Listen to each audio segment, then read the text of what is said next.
Saints de Dieu précieux et bien-aimés, que la grâce et la paix vous soient données de la part de Dieu notre Père et du Seigneur Jésus-Christ. Amen. Le texte pour notre méditation d'aujourd'hui vient de l'Évangile de Saint Matthieu, chapitre 2, à partir du premier verset. Je vous le lis. Après quelques jours, Jésus revint à Capernaum. On apprit qu'il était à la maison et un si grand nombre de personnes se rassemblèrent qu'il n'y avait plus de place, pas même devant la porte. Il leur annonçait la parole. On vint lui amener un paralysé porté par 4 hommes. Comme ils ne pouvaient pas l'aborder à cause de la foule, ils découvrirent le toit au-dessus de l'endroit où il se tenait et descendirent par cette ouverture le brancard sur lequel le paralysé était couché. Voyant leur foi, Jésus dit au paralysé, « Mon enfant, tes péchés te sont pardonnés. » Il y avait là quelques spécialistes de la loi qui étaient assis et qui se disaient en eux-mêmes, « Pourquoi cet homme parle-t-il ainsi? Il blasphème. Qui peut pardonner les péchés si ce n'est Dieu seul? » Jésus sut aussitôt dans son esprit qu'ils raisonnaient ainsi en eux-mêmes. Et il leur dit, « Pourquoi raisonnez-vous ainsi dans vos cœurs? Qu'est-ce qui est le plus facile à dire aux paralysés? Tes péchés sont pardonnés, ou lève-toi, prends ton brancard et marche. Afin que vous sachiez que le Fils de l'homme a sur terre le pouvoir de pardonner les péchés, je te l'ordonne, dit-il au paralysé, lève-toi, prends ton brancard et retourne chez toi.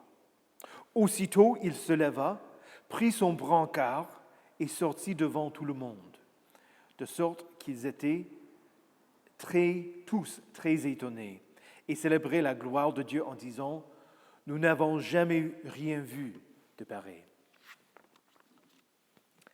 Qui peut pardonner les péchés si ce n'est Dieu seul?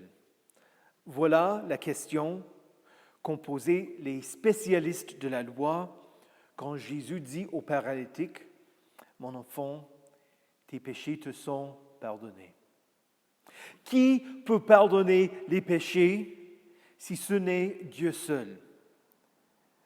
Jésus ne pardonne pas comme si c'était un acte de sa puissance ou de sa souveraineté.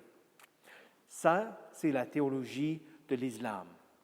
Dans l'islam, le pardon d'Allah vient de son pouvoir, un des 99 noms d'Allah, et qui absout beaucoup. Pourtant, Allah n'a aucune obligation de pardonner. Allah ne pardonne pas à moins que cela soit sa volonté. Il n'y a aucune assurance, aucune promesse du pardon dans l'islam. Quand Jésus annonça le pardon au paralysé, il lui dit, « Mon enfant, tes péchés te sont pardonnés. » Il ne dit pas, « Dieu a pardonné tes péchés. » Il ne dit pas non plus, « Tes péchés ont été pardonnés. » Ni, « Tes péchés te seront pardonnés. » Non, il dit, « Tes péchés te sont pardonnés. » Par la parole de Jésus, le texte nous indique qu'il lui pardonna au moment même par sa parole. Voilà pourquoi les scribes, les spécialistes de la loi étaient révoltés. Parce que Jésus impliquait que lui, il était Dieu. Et il en est. Qui peut pardonner les péchés si ce n'est Dieu seul? Nous savons la réponse. Jésus est Dieu. Dieu engendré avant les siècles et homme de la substance de sa mère. Jésus, vrai Dieu, s'est humilié lui-même, se rendant obéissant jusqu'à la mort, même jusqu'à la mort sur la croix. Dieu lui-même a subi les conséquences pour notre salut. il est ressuscité pour notre justification. Et dans notre texte, il annonça ce pardon au paralysé, sachant qu'il prendrait sur lui-même les conséquences de ses péchés. Voilà comment Jésus pardonna le paralysé. Ce n'est pas par un acte de sa puissance. Si dans sa souveraineté, Jésus pardonnait les péchés de certains et condamnait d'autres personnes pour leurs péchés, on pourrait dire que Jésus est arbitraire et le Père injuste. Mais non. Quand Christ est mort sur la croix, il est mort pour les péchés du monde entier. Il n'y a pas de pardon à part le sacrifice du Fils de Dieu, de l'agneau de Dieu qui ôte les péchés du monde entier. Le ciel est plein de ceux pour qui le Christ est mort, mais aussi l'enfer est plein de ceux pour qui le Christ est mort.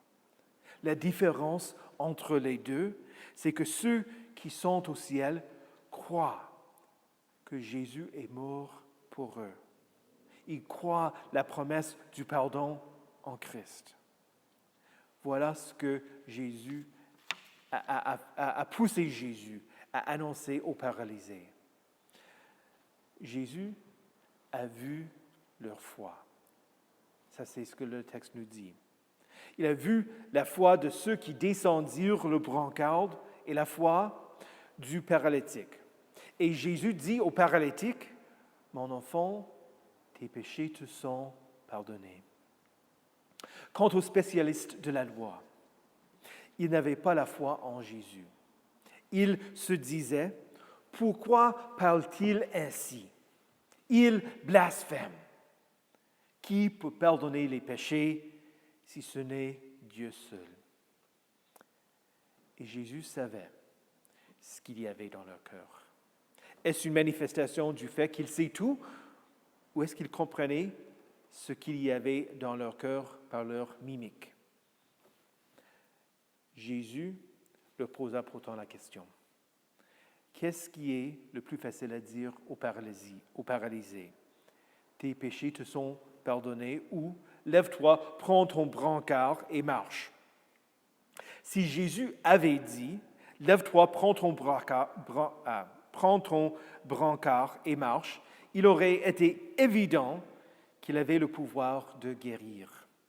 Et si le jeune marchait, Jésus l'eût simplement guéri.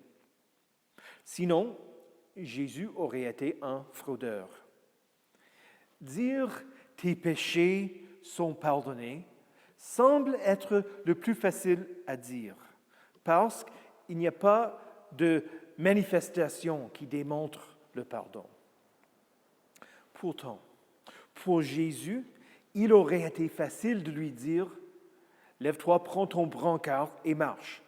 Cela aurait été une manifestation de son pouvoir. En disant « Tes péchés te sont pardonnés », Jésus s'oblige à mourir pour le paralysé. Le paralysé crut en Jésus et il a entendu la parole d'absolution. Mais Jésus voulait aussi que les spécialistes de la loi et toutes les personnes dans la maison soient sauvées. Alors, il fait le miracle. Il dit, « Afin que vous sachiez que le Fils de l'homme a sur terre le pouvoir de pardonner les péchés, je te l'ordonne, dit-il au paralysé. Lève-toi, prends ton brancard et retourne chez toi. » Aussitôt, il se leva, prit son brancard et sortit devant tout le monde, de sorte qu'ils étaient tous très étonnés, et célébraient la gloire de Dieu en disant, « Nous n'avons jamais rien vu de pareil. » Jusqu'ici, nous avons assisté à la réponse à la question, qui peut pardonner les péchés si ce n'est Dieu seul? Et selon notre texte, nous pouvons dire que Jésus peut pardonner les péchés parce que lui seul est Dieu. Le Dieu qui est mort pour nous pardonner. Plusieurs fois pendant mon ministère pastoral, Des visiteurs au culte m'ont aussi posé la question, qui peut pardonner les péchés si ce n'est Dieu seul? Ils m'ont posé la question parce que dans notre Église, nous pratiquons la confession et l'absolution. Le pasteur, il pardonne les péchés. Comment peut un homme faire ceci? Voici la réponse. Le pasteur, par lui-même, n'a pas le pouvoir de pardonner les péchés. Je n'ai pas reçu d'onction quand j'ai été ordonné qui me donne le pouvoir, non. Et pourtant, je pardonne les péchés. Jésus démontre qu'il a le pouvoir de pardonner les péchés. Dans notre évangile, le mot traduit par pouvoir peut aussi être traduit par le mot autorisé.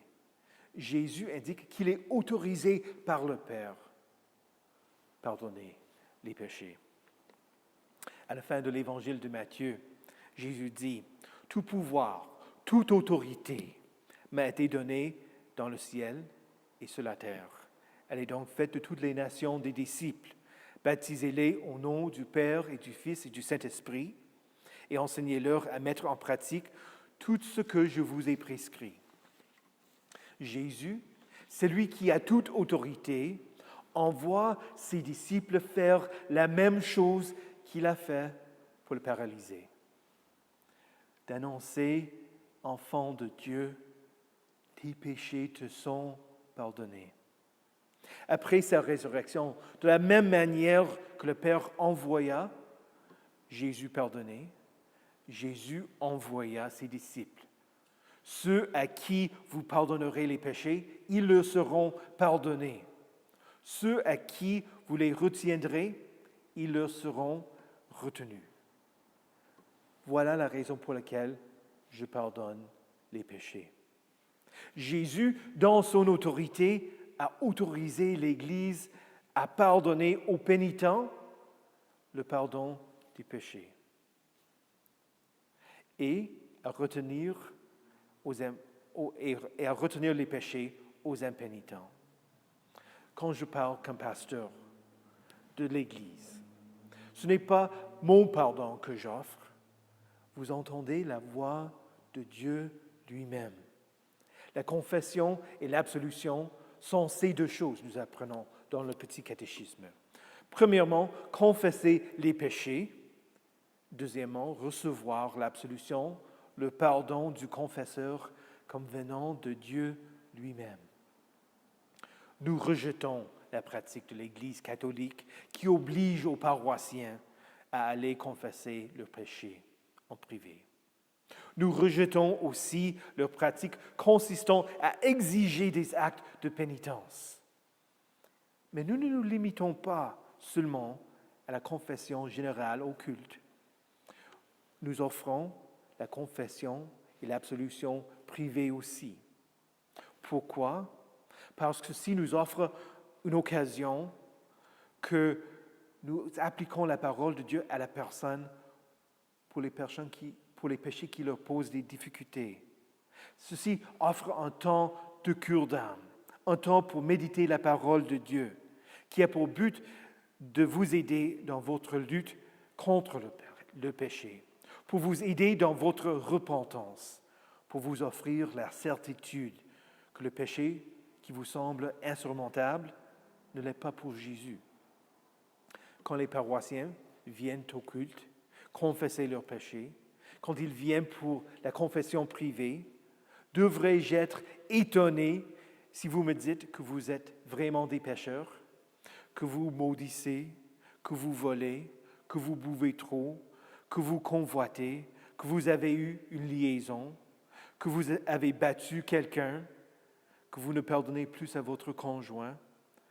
Peut-être que je ne connais pas en détail vos péchés du moment, mais chaque semaine, j'entends votre confession de péché et j'entends votre confession de foi. Et sur la base de la confession de foi, que vous croyez en Jésus pour le pardon de vos péchés, que vous reconnaissiez que vous êtes pécheur, je vous annonce la parole de Dieu. Dieu vous pardonne. Et en place de Dieu, j'annonce, je vous pardonne tous vos péchés.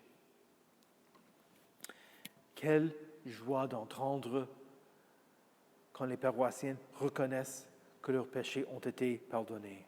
Que je suis heureux d'entendre que Jésus m'a pardonné pour ce péché ou l'autre péché. Ça, c'est la joie que j'entends après le culte. Qui peut pardonner si ce n'est Dieu seul? Dieu seul vous a pardonné. Et vous avez besoin de l'entendre, plus que toute autre difficulté dans votre vie. Pour le paralytique, l'urgence n'était pas d'être guéri, l'urgence était d'être pardonné. Et voilà pourquoi je vous annonce aussi le pardon de vos péchés. Le Dieu Tout-Puissant, dans sa miséricorde, a livré son Fils unique à la mort pour vous. Au nom de Jésus, Dieu vous pardonne tous vos péchés. Et moi, en tant que serviteur ordonné et appelé du Christ, j'annonce le pardon de tous vos péchés. Je vous pardonne tous vos péchés. Au nom du Père et du Fils et du Saint-Esprit. Au nom de Jésus. Amen.